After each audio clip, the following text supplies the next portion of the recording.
ನೋಡಿ next BBMP versus ಜಲಮಂಡಳಿ ಅನ್ನುವಂತ ಆಗ್ಬಿಟ್ಟಿದೆ. ಅದಕ್ಕೆ ಕಾರಣ ತೆರಿಗೆ ಹಣ, ಜನರ ತೆರಿಗೆ ಹಣ ನೀರಲ್ಲಿ ಹೋಮ ಮಾಡ್ದಂಗೆ ಆಗ್ಬಿಟ್ಟಿದೆ ಈಗ.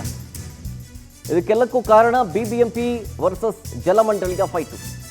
ಸಾರ್ವಜನಿಕರ ಬರೋಬ್ಬರಿ 20 ಕೋಟಿ ತೆರಿಗೆ ಹಣ ನೀರಲ್ಲಿ ಹೋಮ ಮಾಡ್ದಂಗೆ ಆಗಿದೆ, ಪೋಲಾಗಿದೆ.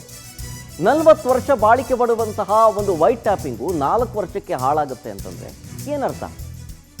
ಸರ್ಕಾರಿ ಸಂಸ್ಥೆಗಳ ಸಮನ್ವಯ ಕೊರತೆಯಿಂದಲೇ ಹಣ ಪೋಲಾಗ್ತಾ ಇದೆ. ಹೊಸ ರಸ್ತೆನ ಅಗದು ಕಾಮಗಾರಿ ಮಾಡ್ತಾರೆ ಜಲಮಂಡಳಿಯವರು. ನೋಡಿ, ಅದಕ್ಕೆ ಸಾಕ್ಷಿ ಮೌರ್ಯ ಸರ್ಕಲ್ಲು. ಮೌರ್ಯ ವೃತ್ತದಿಂದ ಸ್ಯಾನಿಟರಿ ಪೈಪನ್ನು ಅಳವಡಿಕೆಗೆ ಈಗ BWSSB ಮುಂದಾಗಿದೆ. 4 ವರ್ಷದ ಹಿಂದೆ ಇದೇ ಮೌರ್ಯ ಸರ್ಕಲ್ನಲ್ಲಿ KR ವೃತ್ತದ ತನಕ, ಅಂದರೆ ಮೌರ್ಯ ವೃತ್ತದಿಂದ KR ವೃತ್ತದವರೆಗೂ ಕೂಡ ಈ ಕೆಲಸವನ್ನು ಶುರು ಮಾಡಿದ್ದಾರೆ. ಅದು ಎಷ್ಟು? 4 ವರ್ಷಗಳ ಹಿಂದೆ. ಈಗ ಮತ್ತೆ ಸ್ಯಾನಿಟರಿ ಪೈಪನ್ನು ಅಳವಡಿಸಬೇಕು ಅಂತೇಳಿ BWSSB ಮುಂದಾಗಿರೋದು. ಅದನ್ನೇ ಹೇಳಿದ್ನಲ್ಲ, ಒಬ್ರಿಗೊಬ್ರು ಸಮನ್ವಯತೆಯ ಕೊರತೆ ಇದೆ. ಫಸ್ಟ್ ಬರ್ತಾರೆ, ರೋಡ್ ಮಾಡ್ತಾರೆ, ಚರಂಡಿನೂ ಎಲ್ಲ ಫುಟ್ಪಾತ್ ಎಲ್ಲ ರೆಡಿ ಮಾಡಿಬಿಡ್ತಾರೆ.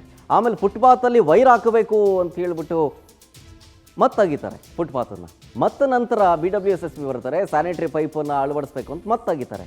ಅಂದರೆ ವರ್ಷ ಪೂರ್ತಿ ಬರೀ ಈ ಕಾಮಗಾರಿಯಲ್ಲೇ ಬೆಂಗಳೂರು ರಸ್ತೆಗಳು ಬ್ಯುಸಿ ಆಗಿಬಿಟ್ಟಿದೆ, ಓಡಾಡೋದಕ್ಕೆ ಜಾಗನೇ ಇಲ್ಲ ಅನ್ನೋ ರೀತಿಯಾಗಿ.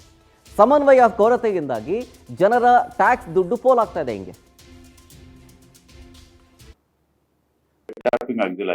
ಅಲ್ಲಿ ಏನಾಯ್ತು, ಆ ಒಂದು ಸಂದರ್ಭದಲ್ಲಿ ನಾವು ವೈಟ್ ಟ್ಯಾಪಿಂಗ್ ಕಾಮಗಾರಿ ಕೈಗೊಳ್ಳುವಂತ ಸಂದರ್ಭದಲ್ಲಿ BWSSB ಅವರು ಸಂಪರ್ಕನ ಬದಲಾವಣೆ ಮಾಡಬೇಕು ಅಂದ್ರು. ಅವ್ರ ಹತ್ರ ಅವಾಗ ಅನುದಾನ ಲಭ್ಯತೆ ಇಲ್ಲ ಅಂತ ಹೇಳಿ ಅದನ್ನ ಕಾಮಗಾರಿ ಮುಂದೂಡಲಾಗಿತ್ತು.